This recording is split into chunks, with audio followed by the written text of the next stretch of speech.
ಈ ತರ ಕೊರತು ಹೊಂಡ ಮಾಡಿ ದೊಡ್ಡ ಹೊಂಡ ಕೆಳಗಡೆ ನೀರು ತುಂಬಿ ನಿಂತಿರ್ತೀವಿ. ಈಗ ಮೊನ್ನೆ ನೀವು ಬಂದ್ರಿ ಸರ್, ಒಂದು ನಿಮಿಷ, ಇದೊಂದು ವಿಷಯ.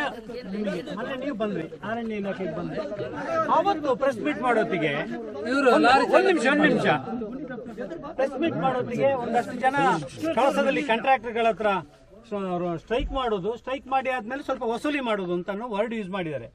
ನಾವು ನಮ್ಮ ಸಾರ್ವಜನಿಕ ಬದುಕಲ್ಲಿ 10 ರೂಪಾಯಿ ಎಲ್ಲೂ ತಿಂದಿಲ್ಲ, ಯಾರ ಹತ್ರ ತಗೊಂಡಿಲ್ಲ. ನಾವು ಬೆಳಿಗ್ಗೆ ಕಳಸೇಶ್ವರ ದೇವಸ್ಥಾನಕ್ಕೆ ಬರ್ತೀವಿ, ಅವ್ನು ಯಾರು ಹೇಳಿದಾನೆ ಅವನು ಬರ್ಲಿ, ಅವ್ನು ಸಾರ್ವಜನಿಕ ಬದುಕಲ್ಲಿ ತಿಂದಿಲ್ಲ ಅಂತ ಹೇಳಿ ಅವ್ನು. ನಾವು ಯಾರ ಹತ್ರನು ಯಾವುದೇ ಸರ್ಕಾರದ್ದು ಮಾಡ್ಕೊಡ್ತೀವಿ ಅಂತ ದುಡ್ಡು ತಗೊಂಡು ಸಾರ್ವಜನಿಕ ಬದುಕಲ್ಲಿ ನಾವು ನಡೆಸಿಲ್ಲ. ನಾವು ಸಾರ್ವಜನಿಕ ಬದುಕಲ್ಲಿ ತುಂಬಾ ನೀಟ್ ಇದೀವಿ. ನಾವು ಸಾರ್ವಜನಿಕ ಬದುಕಲ್ಲಿ ವ್ಯಾಪಾರ ಮಾಡಿ ಬದುಕ್ತಿದ್ದೀವಿ.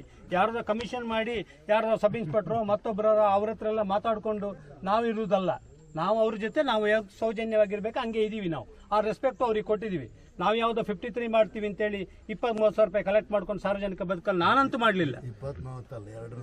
3 ಲಕ್ಷ ಸರಿ, ನಾನು ಬದುಕಿಲ್ಲ. ನಾನು ತುಂಬಾ ಕ್ಲಿಯರ್ ಆಗಿದೆ, ನಿಮ್ಮ ಹತ್ರ ಮಾತಾಡ್ಬೇಕಾದ್ರೆ ತುಂಬಾ ಕ್ಲಿಯರ್ ಆಗಿದ್ದೀನಿ ಸತೀಶ್ ಅವರೇ. ನನ್ನ ಬ್ರಿಡ್ಜ್ ಆಗಬೇಕು ಅಂತ ನಾನು ಯಾವತ್ತೂ ಗಲಾಟೆ ಮಾಡಲಿಲ್ಲ. ನನ್ಗೆ ಹೋಗೋ ಬ್ರಿಡ್ಜೇ ಇಲ್ಲ ಇವತ್ತಿಗೂ ನನಗೆ. ಆದ್ರೆ ನಾವು ಸಾರ್ವಜನಿಕ ಬದುಕಲ್ಲಿ ನೀವು ಯಾವತ್ತು ಮೊನ್ನೆ ಬರೋತ್ತಿಗೆ ಯಾಕೆ ನೀವು ಸ್ಟ್ರೈಕ್ ಕರೆ ಕೊಟ್ಟಿದ್ರಲ್ಲ ಲಾರಿ ಡ್ರೈವರ್ಸ್, ಇವತ್ತು ಸ್ಟ್ರೈಕ್ ಮಾಡ್ತಿರ್ಲಿಲ್ಲ ಅಲ್ಲ ಇವರು. ನಾವೇನ್ ಮಾಡಿದೀವಿ, ನೀವ್ ಯಾಕೆ ಕಾಂಟ್ರಾಕ್ಟ್ ಅವರು ಜೊತೆ ಅದು ಏನಪ್ಪ ಆಶ್ಚರ್ಯ.